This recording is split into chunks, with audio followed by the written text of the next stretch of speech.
Hey, it's Sammy for another episode of the I Do Music podcast, and our goal and our mission is to empower and educate musicians and artists worldwide.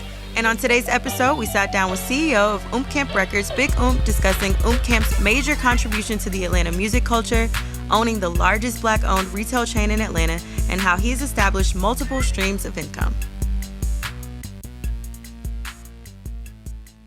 Hey, it's Sammy for another episode of the I Do Music podcast, and I'm sitting down with the legendary CEO, producer, Oomp Records, Big Oomp.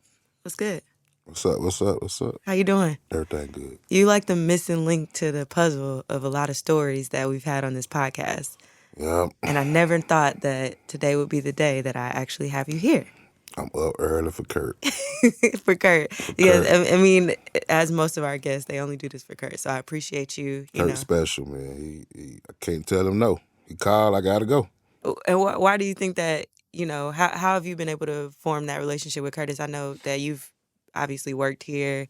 Your artists, your producers have worked here. But, why is it that you couldn't tell him no? Well, first of all, we got a long relationship. And when I first started in the business, he was the first studio I came to put in work. And I just got respect from him. He was a straight up businessman. He didn't cut no corners. So I just had respect from him from then all the way to now. And it's just love. And then when I come back, I don't need a few things. I can be able to come to him like, Kurt, man, I need a room for an hour. Let somebody something. All right, so shoot, man. Yeah. It's just love. Yeah. That's usually the sentiment. And I mean, I think people would say the same about you. You don't have many interviews. You don't talk to many people. No. So I'm honored to even be having this conversation with you. But that's one thing that I noticed, the things that I have seen about you are all positive. It's nothing, it's always love. And then we've had Monte on the podcast. We had Jelly on the podcast, I'm sure you know. And I've been able to work with them in radio, too. So just like their spirit, their energy, all the music that came out of Oomp Records is always like real lively. And it's been just, not even necessarily positive, but it just gave you a good feeling. Mm-hmm. And I feel like, you being the CEO, you being the person who is the head coach of this team of people, it speaks to a lot. Speaks a lot to who you are and your spirit. Right. It's been a good journey. Yeah, absolutely. So, can you tell me? I'm familiar. We had everything that I grew up on came out of Oomp. And then even to this day, you can hear Oomp Records on the radio. You're gonna hear that drop from Monte or Jelly. But can you tell me your first taste of music? What was it? Because for those who aren't familiar, may know that you came literally from the streets to establishing your own brand and business, just got it out the mud, which is, I respect that. And it's not an uncommon story. We hear that in hip hop a lot, right? But I'm curious to know, why music? Why did you say, let me turn this hustle into that hustle? Well, shoot, man, I was strictly in the streets, 120%, 10 toes down in the streets. And I ran into DJ Jelly, MC Assault. Well, no, I'm tired, I'm lying. I ran into MC Assault and his partner named Starvin Marvin at a BP on Simpson Road, right there by Job Corps. Mm-hmm. And at that time, it was cassette tapes. And those guys were hustling tapes, and then I bought a tape from them for $10, and I stuck it in my truck, man. That thing was beating so hard. And shoot, I saw him again. Mm-hmm. I bought another tape. I think the second tape when I saw him, I bought that tape. That thing was stopping too. So I was like, what y'all do? I asked him a few questions. Then I was like, do y'all rap? I had no intentions of being in the music business. Right. No intentions of being in the music business. That's wild. And shoot, man, I asked them jokers, do they rap? And they said, yeah. I gave them my phone number, told them to give me a call. And then maybe about a week or so, I met up with them. And they had all their own ideas, what they wanted to do. you know, how to expand their mixtape business. They ain't have no money though, so That's what they needed. that's what they needed. So Yeah. that's how I came in the music business. I came in financially backing their ideas at the start, and then eventually I got involved. Now, it's not an uncommon thing either to go to the gas station, especially during that time, and just get you a tape out somebody's trunk. Like people were selling mixtapes. But what was it about them that you was like, I just want to? Was it just fate that you just happened to buy a mixtape from them and it was fire, or you knew some energy? Like, did you feel that it was gonna be a fire mixtape? I guess Nah, that's the I ain't question. know nothing about these cats. It's just they ran up to my truck. I gave them $10 for the tape. It was thumping. I saw them again, bought another tape. That was hitting. And then from there, I was like, you know, from there, and then shoot, it just happened. That's what's up. That's what's up. And I'm curious as to, how you, I mean, because I know as you were like funneling the money into the music business and like supporting these artists, right? That you were still, you're still in the streets, you still were Hmm. trying to get the money up for the music, but like when did it become real for you? Like, okay, I'm really going to like invest into this and not so much what I've been doing. Because you're born and raised So you Atlanta? trying to say, when did I go Yeah, 100% into 100% the? into the music. Well, so shit. Hey, I cuss. I cuss on You can here? curse. You can do whatever you Okay. want to do. I'll tell a little piece of the story. Okay. So the feds got on me real strong. I'm talking about stupid strong. And I dipped off about a year. Mm-hmm. And when I came out of hideout, bam, I was like, this is what I'm about to do. Yeah. So I left the streets, partnered up with them full-fledged, worked with them hand in hand every day. And then, sure, I just became a worker A worker. in the music business. Did you find that the hustles between like the streets and music are similar? Like we hear this story often. Do you feel like was it easy for you?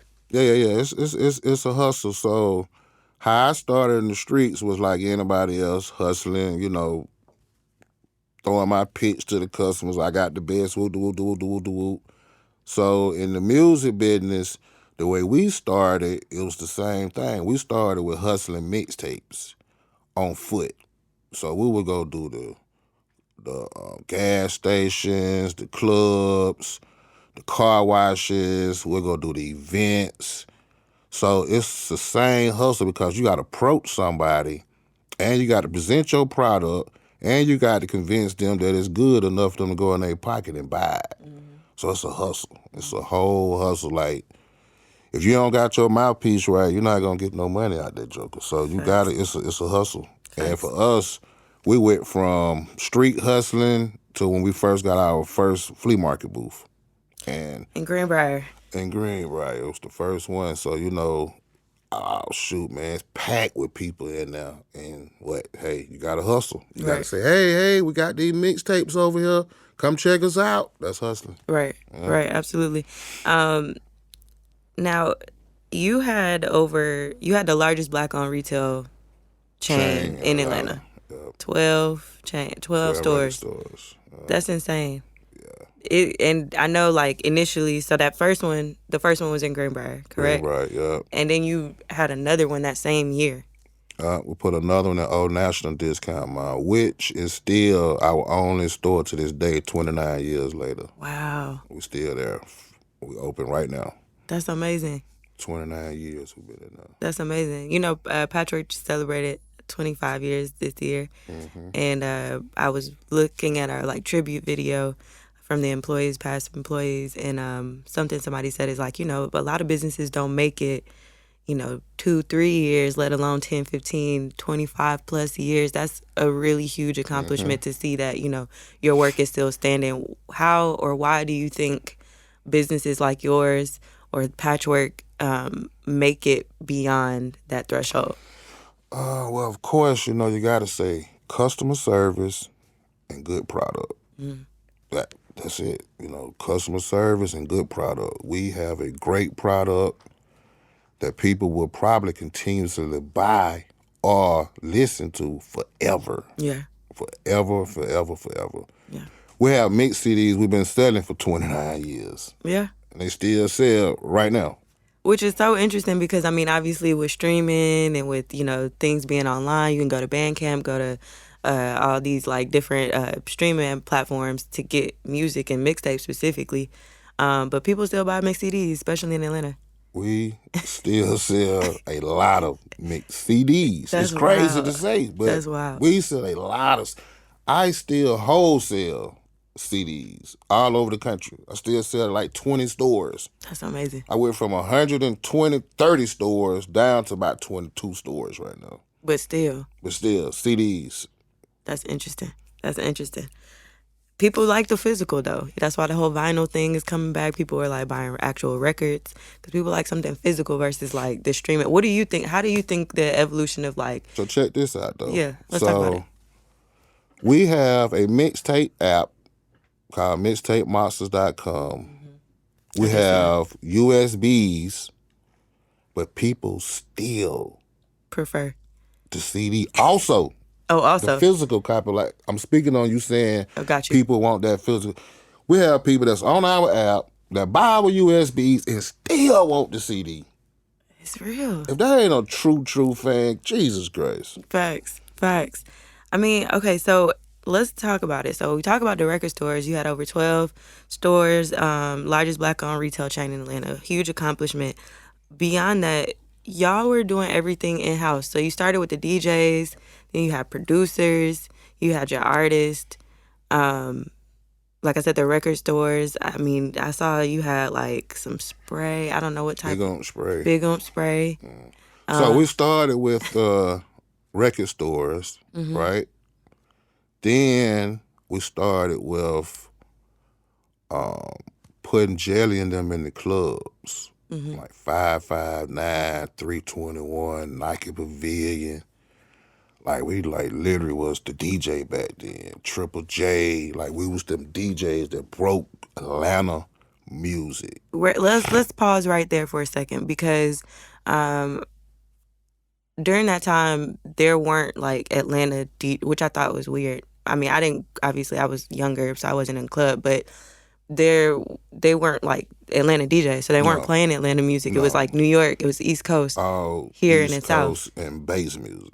Right, so like having your own DJs to really push your own records, how important and significant was that, especially to where we are now, where Atlanta music is what it is. It is the pillar of hip hop. Like that is what people are inspired by at this point.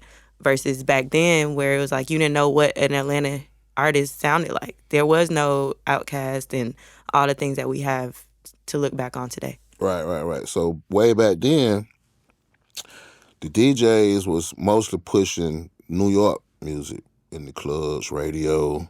So when I started getting jelly in the clubs, that started giving us a movement of pushing Atlanta music. And from there, we was able to get on the radio. I was able to get jelly on the radio. Then I was able to get Monte on the radio. So both of them on the radio. Then we came with a TV show. I know. So tell me about the TV show. How y'all was? Who came up with that idea? At that time, it's crazy because so many people done came up out of Atlanta now to where they forget who really set this thing up right. That's what you hear. People have really forgotten the history of how Atlanta really became Atlanta. And they done forgot who the hell really put their foot down and established that blueprint for all these jokers now to just roll in and do what they do in Atlanta. But yeah, back then, shoot, man, we you couldn't see no Atlanta music nowhere on TV. So we came up with our own TV show. I paid for time on UPN every week. I spent $2,200 a month for that show to be on TV so we can expose Atlanta. I didn't even have records out at the time. It was all about exposing Atlanta, putting Atlanta on. Like, I got so many interviews with Lil Jon, them, Outkast, Good 'Em Up, all them first juggles that set Atlanta afire. Ludacris, like I got tons of footage and interviews on them juggles. Wasn't no BET Rap City for them. They couldn't get there yet. You Right, know, it was right. underground Atlanta. Our show became so popular to where artists would come to Atlanta and find us to make sure they got interviewed on our show before they left the city. Absolutely. Like it was huge, man. We was on for 10 years. We That's was the crazy. #1 rated show at 2 a.m. And that was a time slot, 2 That was a.m.? a slot. It was the #1 rated show at 2 a.m. Phone would ring to 6 or 7 in the morning. Kids just call, all back, right. Bing, bing, bing. It was round the clock.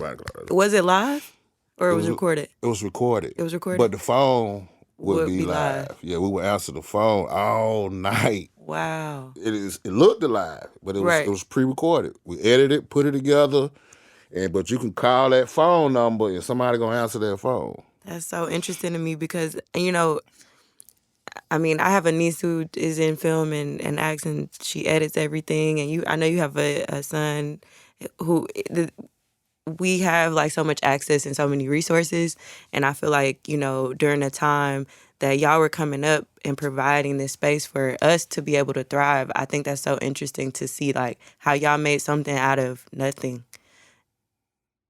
Do you feel, or how do you feel about like how much access and resources we have? Like, do you feel that with your experience with like younger artists, even from your son to whoever else you've worked with currently, do you feel like we take advantage of the resources and the access that we have? No, I don't feel y'all take advantage of it because I see my son has blossomed with the resources and technology now. So back when I got started, wasn't no email. Right. You couldn't hit that button and send your record to 1,000 DJs in 2 minutes, 2 seconds. Right. I and my crew had to go to the post office every day sending out 50 boxes of vinyl and CDs to DJs.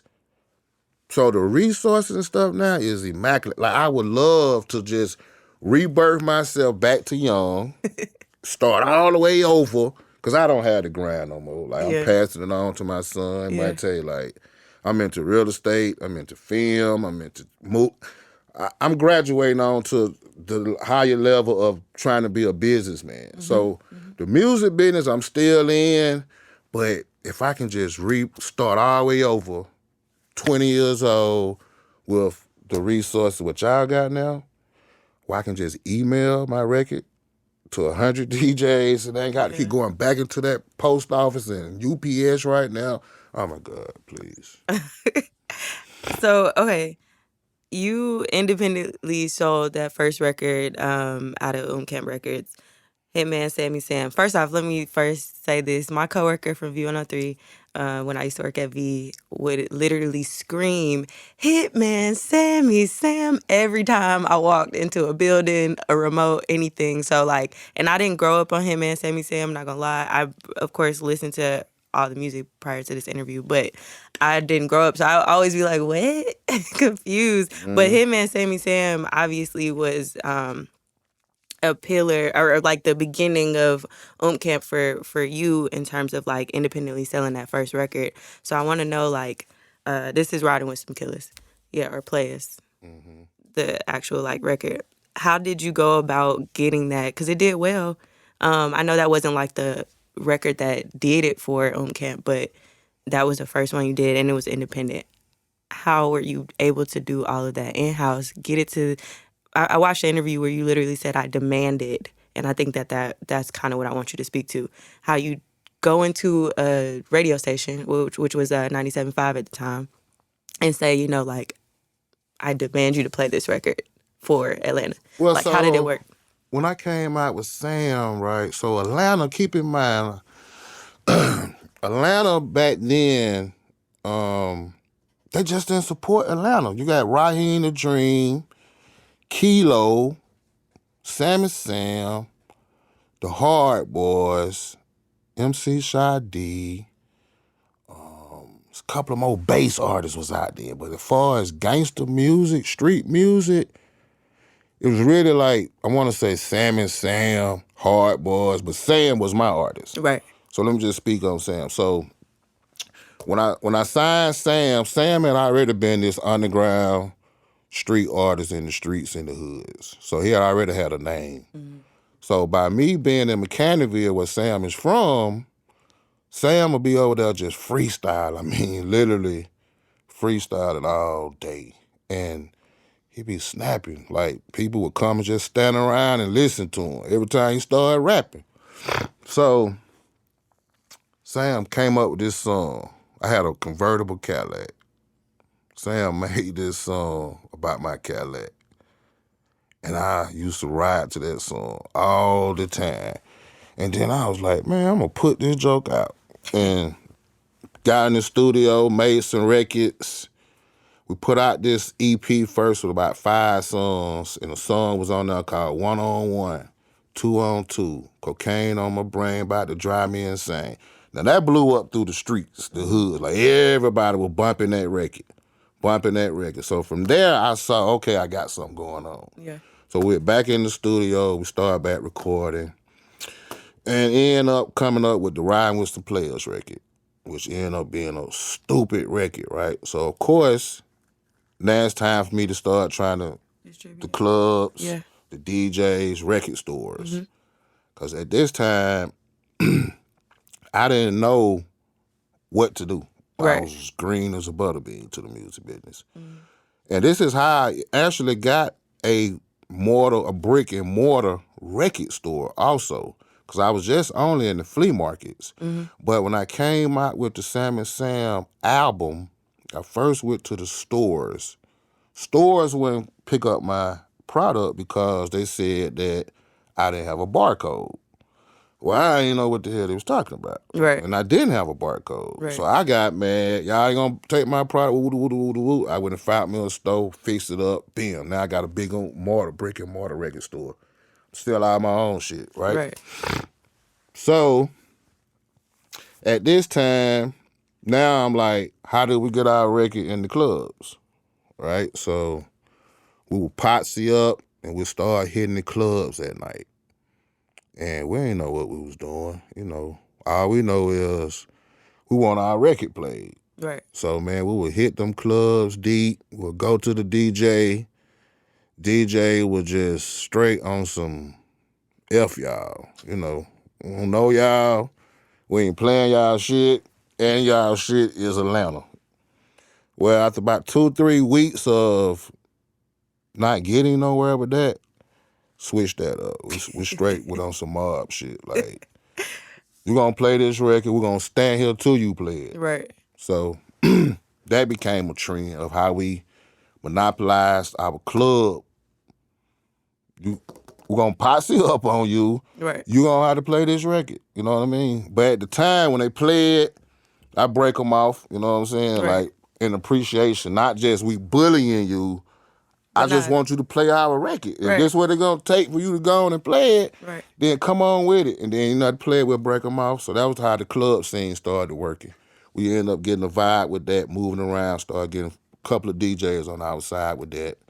Then the radio station, same thing, go to the radio station, you know, present my record. Them jokers say, is it BDS? A media base. I'm like, what is that? Right. Well, it got to be whatever their conversation was. I ain't understand the language. All I know is like, hey, my shit playing in the clubs. Right. It's hot in the clubs. It's hot in the streets. Hot in the streets. This need to be on the radio. Well, they don't know what the hell I'm talking about. So I say, well, go to the club. Go see for yourself. Go see for yourself. Gave about a week. Nothing happened with the radio. Still didn't understand back then, right? So, go back to the radio station. Now my shit is bumping in the club. We beating the clubs down. We got different people on our record now. We hearing it in the clubs. We in there deep jumping around when it come on. I go back to the station. No love. So this time now I'm angry. I flipped over every goddamn thing. Turned over, slipped shit everywhere. Y'all gonna play this record. If you don't play this record, gonna be a problem. Right. It changed the game right there. We went into details. But either way it go, riding with the players, hit rotation. Wow. Did you figure out the BDS meeting? So, did you figure out the business side of it at some point? Later. Later. But it was me coming up in there with the angriness of my shit hot in the street, Got to play my shit, man, so that worked. Once that got into radio, I started building a reputation of, one, he ain't bullshitting. Right. And two, I'm a legit person. You know what I'm saying? I never approached these people on nothing rude, always business, solid guy off the rip. Right. It was them turned me down, and it was me not accepting no. Exactly. You know what I mean? So I was able to build myself up like that. Yeah. Come with the next record, in radio, in the club. So I was able to build me a whole little thing to where I was able to drop records, it fall into my system, and it grow. So it worked it out. Amazing. Now, Walk It Out was the first big, it went platinum several times. Now, I remember specifically when, because I saw that you in an interview with Jerry, shout out to Jerry, he's been on the podcast, where you talked about how when 3 Sacks got on the record, Andre 3000 got on the record, that's when it really went took up. Off. It was a big record down south, Midwest. Oh yeah, we was walking it out everywhere. Right, absolutely. But up top hadn't jumped on the record like the 40 and 50 times a week. They give us the night spins. Mm-hmm. You know how they cool with the rep. They gonna show the rep love. All right, bro, I give you 15 spins a week, but it'll be night spin. Bullshit. You know how it goes. So when Dre jumped on there, man, shit with like 100 spins on this station, 90, 110, 80. Yeah, because at the time we hadn't heard from Dre. So it was like a surprise when it's growing up in Atlanta. I heard the record all the time. I was in skating rink. I heard the record. I would hear it anywhere. But to hear that like surprise of like Andre on the record, you hear the remix for the first time. You're like, wait, is that Andre who rapping again? Coming from Hey Ya, and all of that. This joker rapping again. Exactly. So that he snapped. And he snapped. And he changed the culture of long white T-shirts. What you mean? Everybody was wearing long white T-shirts almost down to their knees, past their ass. Oh, no, for sure. And in his verse, he said, make your mama proud. Take that shirt 2 sizes down. That was the end. That shit was the end of long. He stopped it, the era of long white T-shirts. That's so true. I didn't think about that. Yeah, he did that. He said, make your mama proud. Take that shirt 2 sizes down. And that shit worked. And he did that here, yeah? I think he recorded that verse at Patchwork. Yeah. That's amazing. At Patchworks. Okay, so let's talk about your style of leadership because you always seemed, like I said, there were no interviews to really research you. It's not like much necessarily on the internet. I see that you're on social media now, but like you always seem pretty quiet and behind the scenes. And people saw photos of you but rarely heard you speak. So I want to know, like, what was that a part of your like leadership style, or just like to speak to the type of person you are? You'd rather not say too much, and then also just speaking to like over the years with social media and like this self promotion now, how people feel like they have to promote themselves via Instagram, Twitter, whatever it be. Have you felt more compelled to be visible, or felt compelled to be more visible? Nah, I always liked the background. Like, for me, I always felt like if I can push a person out there, let them be the forefront, I be the person in the background, it's better for me. Yeah. Because, if I'm going to be a record owner or executive, and if the people who I'm working with are pushing, them the ones that's going to draw the money to me, then I chose to let them be the stars and be the forefront of getting to the money. Mm-hmm. For me, if I'm going to be the forefront, then I'm overshadowing what I'm doing. I might well shit push Big Oomp and be the rapper and everything else. So I always stayed in the back scene. I continue to stay in the back scene now. One, from my background experience, like I had a hell of a street life. So Yeah, coming out of that, yeah, my mentality was go hide some goddamn well. Stay hid so they don't find you. facts. And it just grinded down them and I just been out the way ever since. Understood. Understood. I think sometimes that's the best approach, and it seems like the team usually takes on the personality of their head coach, and Jelly and Monte seem to be the same way. You know, like letting their work speak for themselves. Mm-hmm. When I talk to Jelly, when I talk to Monte, they're very, very humble. Very, yeah, they stay out the way and they just do the work. So I think that your team and the people that you have around you speaks volumes. I'm also, like I said earlier in the interview. I always hear the drop. Like they still bring Oomp Records, Oomp Camp Productions to this day. That sort of loyalty, speak to why the people in your team and your camp continuously like rep for Oomp Camp Productions and continuously like y'all have been able to work over all these years, and continuously work together. I mean, there's I know some things that have happened in between from which we probably won't have time to get into, but like from like Baby D, BMF, that whole I was researching about that. But for the most part, Big Oomp Records, Oomp Camp Productions has been consistent throughout, and I'm curious as to like do you feel like that comes from who you have around you? Do you have like a sense of maybe like discernment about the people that you have around you, like running into somebody like a Jelly or Tay Monte? Why do you think that they had that sort of loyalty to what you all built? Well, first of all, it comes from I met Monte. He was 15 years old, so I've been like a uncle, father, True. big brother, businessman. I've been all of that in one to Monte. True. When I met Jelly, Jelly was strictly the good guy, good guy. Mm-hmm. When he met me, he thought I was John Gardner or something. So he was on some real, like, who in the hell is this nigga I done met? So with me dealing with Jelly at that early age of our relationship and how he looked at me and how we built the loyalty and respect for each other, we became like brothers. Right. Like real brothers.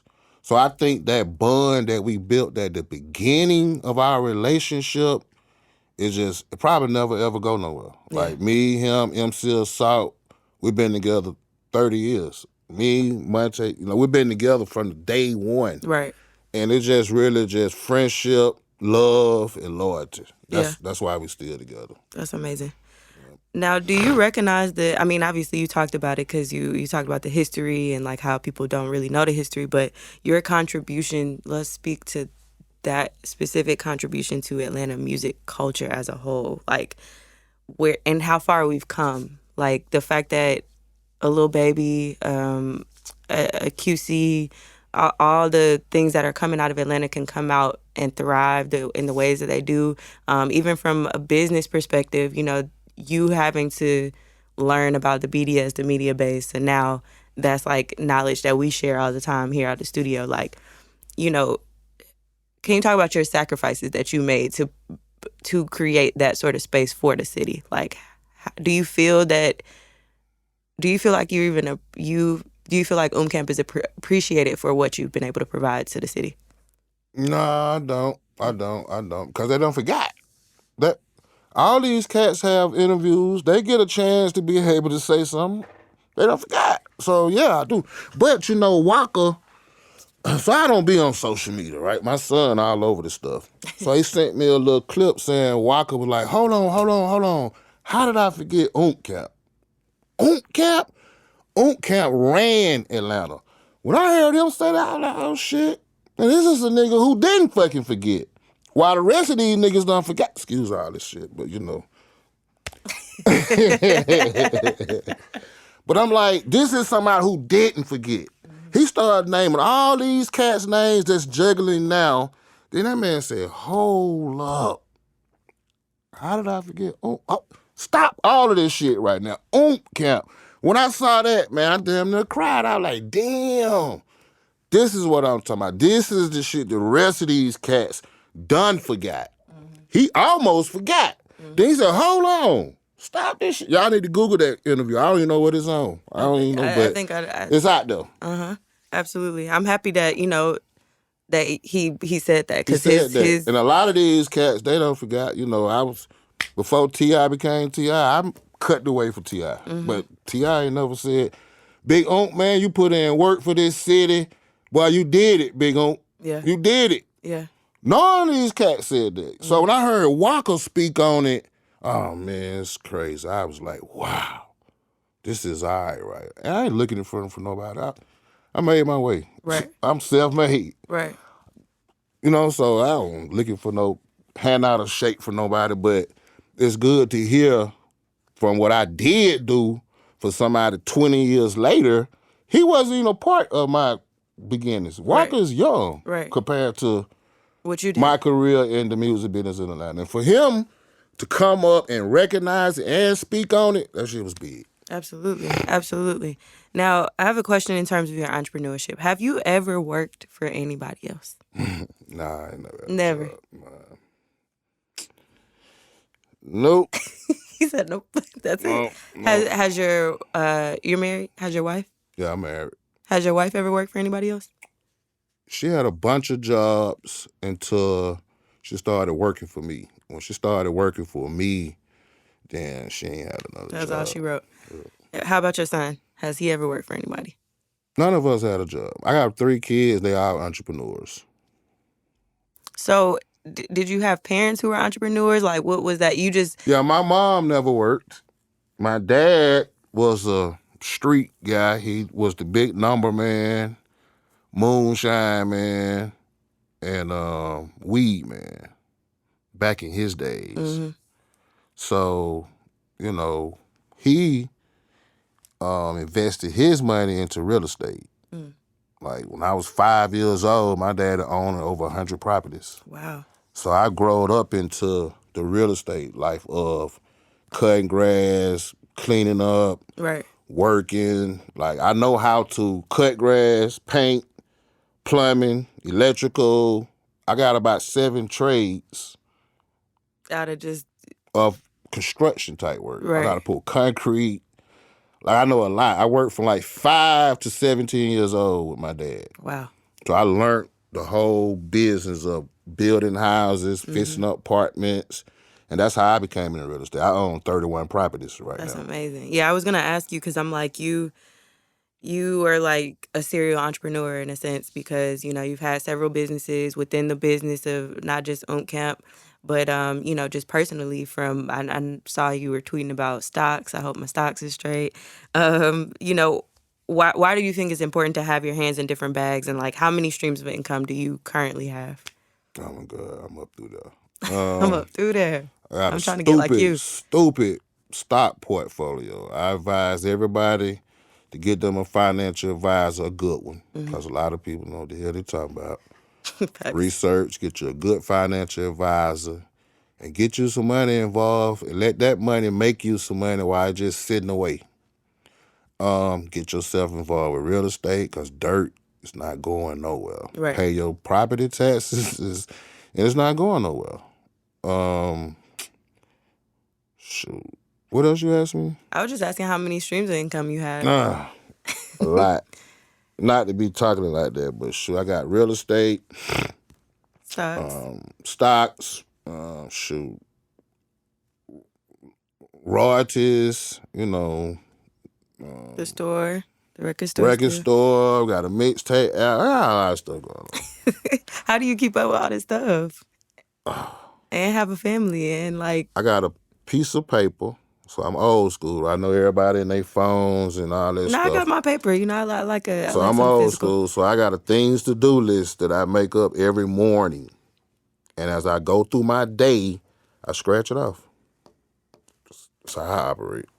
I mean, I hear a lot of successful people who do that, so I think that that's a great. I've been doing it for my life, so that's That's it. it. That's If it. I think of things today, I'm gonna write it on my things to do list, and as I do it, I scratch through it, and that's just how I keep up with everything. That's amazing. I gotta ask you like two more things, and one of them being something you kind of talked about already, but the consistency of Big Oomp and all that you have done has translated 30 some odd years later. And I saw you had a like graphic for a Big Oomp film Hmm. that is like really intense, like motion graphics. So I'm curious as to what you got going. It's the same logo too that you've been using. So that sort of consistency, like why was that important in, just branding and marketing the label beyond the label? Okay, so I'm now going into the TV and film. We produced the Keisha Cole documentary that came on in October last year. Mm-hmm. We currently right now have 6 shows that's about to go out for shopping. Wow. So So like you shot like a pilot for it and then we have pilot for 6 different shows. it's That's scripted or non-scripted or reality shows. wow. Uh, That's Portia, amazing. her husband. It's a couple of shows. Got That's like 6 amazing. shows though that was going out for shopping now. Super Scent. I don't speak on it right now. That's fine. I Yeah, just but want. you in the space. You I'm in occupying the the space. space, and like I said, Keisha Cole was the first one that landed that went through.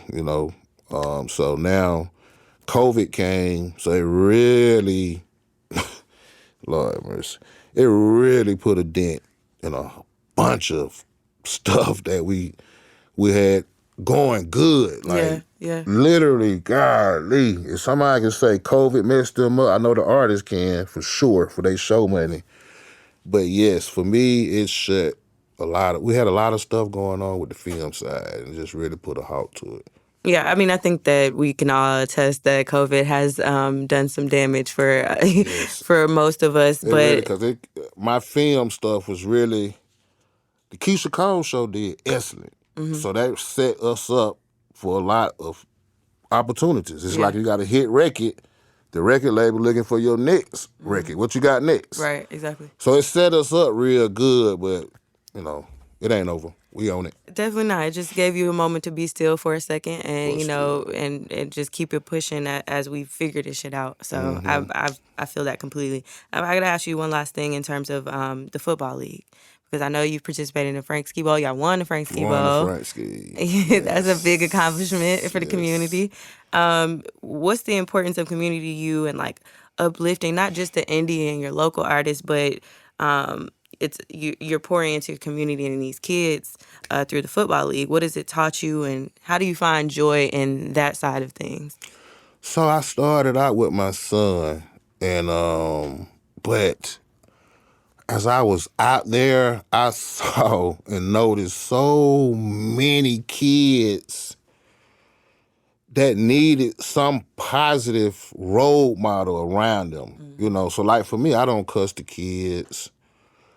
Instead of teaching them say yes, no, yes sir, no sir. Like I'm instilling so many different values into them that they just not getting nowhere. They're not even getting at home. Mm-hmm. The parents not even saying say yes and no. They let them say yeah, no, huh, what. For me, to come from how I came up in the business, I've noticed that the way I speak when it's time to be, the way I carry myself, even though I look street, hard, dangerous, mean, all this stuff I done heard, but when you talk to me, when I speak and start talking to you, that shit don't add up. They be like, this nigga fucking intelligent, smart. It's different than the way I appeal to people. So Right. I'm trying to teach the kids, like, you can't be like this. You know what I'm saying? Like, it's still doors closed for black kids that ain't got their shit together. You know Facts. what I'm saying? Like, so let me help y'all at least get some of this stuff together so when you start dealing with certain people, they gonna be like, that's a young, intelligent guy right there. Look Absolutely. how he speak. Look at what he's saying. Absolutely. People recognize that, especially if it's somebody who can help you. Most people these days are scared and feared of kids with their knots in their hair and they talking reckless. Who the hell want to be dealing with that? They Some people are scared of that. Well, I'm over in the neighborhood where it's a lot of, unfortunately, people that's not, got it. So I'm like, listen, man, we got to be different out here. Because I'm out there with a whole bunch of other kids and teens, and a lot of kids just don't get the values and stuff what I'm trying to give to them. And a lot of those kids out there is one parent. So I recognize a lot of stuff. And that's what keep me going. I can do a lot more, but I don't really have the time. My Right. mind got so much other stuff going on that's deal with a lot of other people that depends on me. So I give much as I can to that part, to the community. I'm always doing stuff, fundraisers, giving money. I do a lot. Yeah, that's why I'm like, I know it's beyond, the football league. I know that you probably have done so much So over the much. years Feed that the people a hasn't lot. even been documented or doesn't have to be. But and I don't feel that sort of like energy or whatever people may see of you. Like you have a very good spirit, good energy from what I can tell. And obviously like anybody that Kurt, respects and has on the podcast, or anybody that we have on the podcast is respected and revered in the business. So I just want to say thank you for your contribution to the city. Yes. A place like, Atlanta, who didn't get the respect early on, to now for me coming out the city, I rep that on my back, no matter where I'm at. I was like, it's Atlanta to the day I die. So thank you for giving us that, and leading the way. Not even giving us that, but like leading the way. Yeah, man. I'm proud of what's going on in Atlanta. I'm proud of the artists keeping Atlanta on top. Like it done became the Mecca. Even for me, I'm so proud and happy that Atlanta has just opened up to anything almost, because my son, I'm grooming him to be the next boss of Big Oomp Records. So, Court, and his he name he is got Big Court. Big Corey, and he's doing super great right now. He probably got about 15, 20 placements out here right now. So he moving, coming up the ladder real good. I'm proud. I'm proud. And I thank you for what you've done, like I said, for the city, what you've done for underground, indie, local artists, to the community, and just continue to be great, I in all your appreciate it. endeavors. I ain't going nowhere. I know Big you're Oomp not. Records is here to stay. Period. Big Oomp Films is here to stay. Y'all go check out mixtapemobsters.com. Free site for music. DJ Jelly, MC Assault, DJ Monte mixes. Hey, man, we ain't going nowhere. We pumping. Thank you so much. Oh, and then tell them where they can find you on social media when you are there. My stuff, Instagram is The Real Big Oomp. The Real Big Oomp. Nice. That's it. And as always, you guys can find this podcast at IDM Podcast on social media, as well as myself, Sammy Approved. Shout out to Big Oomp. Shout out to Oomp Camp Records. Shout out to you for interviewing me, and shout out to the homie Big K. Peace. Sonically superior.